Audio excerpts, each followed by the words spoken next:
అది ఇక్కడున్న రాముడి ఆలయంలో ఉన్న రాముడి విగ్రహం తల నరికేసింది ప్రభుత్వం. ఎంత బాధాకరం చూడండి.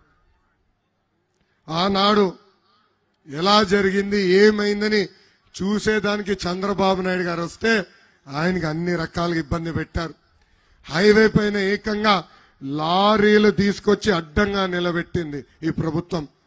అంతెందుకు రాముడికి అండగా నిలబడడానికి ఆనాడు తెలుగుదేశం పార్టీ స్పందిస్తే పోరాడితే తిప్పి మా కార్యకర్తల్ని కొట్టారు, మననే కొట్టారు.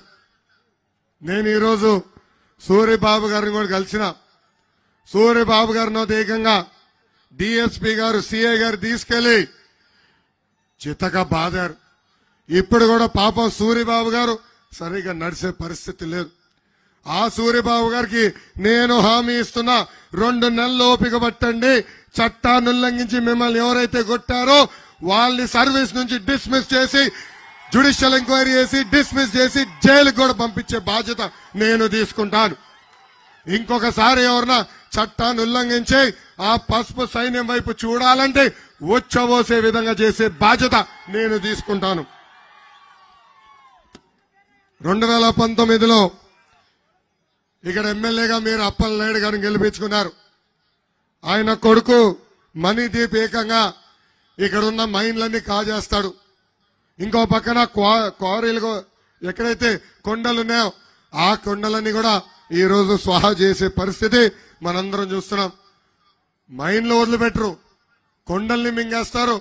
ఇంకా ఇసుకని కూడా విపరీతంగా దోచేస్తుంది ఈ కుటుంబం. అంతెందుకు ఏకంగా పేద ప్రజల భూమి కూడా వాళ్ళ సొంత పేర్లపైన ఈరోజు ట్రాన్స్ఫర్ చేసుకుంటాం. చాలా చాలా బాధాకరం. ఆ కుటుంబాన్ని కూడా చెప్తున్నా, ప్రజలు మీకు మంచి అవకాశం ఇచ్చారు, మెరుగైన సేవలు అందించండి. కానీ చట్టాన్ని ఉల్లంఘించి మీరు ఇలాంటి పనులు చేస్తే తగిన చర్యలు తీసుకోవాల్సి వస్తుందని ఈ సభాముఖంగా ఆ కుటుంబాన్ని కూడా నేను హెచ్చరిక జారీ చేస్తున్నా.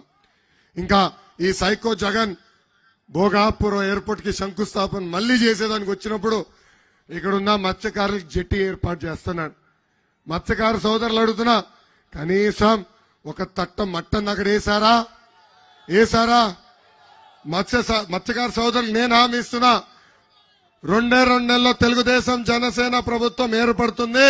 మన ప్రభుత్వ అధికారులకు వచ్చిన మొదటి 2 సంవత్సరాలు జెట్టి ఏర్పాటు చేసే బాధ్యత నేను వ్యక్తిగతంగా తీసుకుంటా. గతంలో మత్స్యకారులకి వలలు ఇచ్చాం, బోట్లు ఇచ్చాం, స్కూటర్లు ఇచ్చాం, ఐస్ బాక్స్లు ఇచ్చాం. ఆ విధానం మళ్ళీ మేము తీసుకొస్తామని ఈ సభాముఖంగా హామీ ఇస్తున్నా. అంతేకాకుండా తారకరామ రిజర్వాయర్ వర్క్లని పూర్తి చేసే బాధ్యత మేము తీసుకుంటాం. ఇంకో పక్కన భోగాపురం ఎయిర్పోర్ట్ కోసం భూములు ఇచ్చిన కొంతమంది రైతులకి ఇంకా న్యాయం చేయాల్సిన అవసరం ఉంది. అది తప్పనిసరిగా మేము చేస్తాము.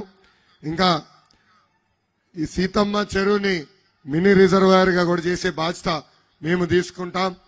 మూతపడిన జూట్ మిల్ పరిశ్రమని మళ్లీ తెరిచే బాధ్యత మేము తీసుకుంటాం. ఇంకా పెండింగ్ లో ఉన్న టిట్కో ఇళ్లని మన ప్రభుత్వం ఏర్పడిన మొదటి 100 రోజుల్లో పూర్తి చేసి లబ్ధిదారులందరికీ అందించే బాధ్యత కూడా మేము తీసుకుంటామని ఈ సభాముఖంగా నేను హామీ ఇస్తున్నాను. అంతేకాదు అనంతపూర్కి ఎట్లయితే కియా మోటార్స్ తీసుకొచ్చాము అదే విధంగా ఉత్తరాంధ్రకి పరిశ్రమలు తీసుకొచ్చి ఒక సెజ్ ఏర్పాటు చేసి స్థానికులకే పెద్ద ఎత్తున ఉద్యోగాలు కల్పించే బాధ్యత వ్యక్తిగతంగా నేను తీసుకుంటానని ఈ సభాముఖంగా హామీ ఇస్తున్నా. ఇవన్నీ సాధించాలంటే మీరేం చేయాలి?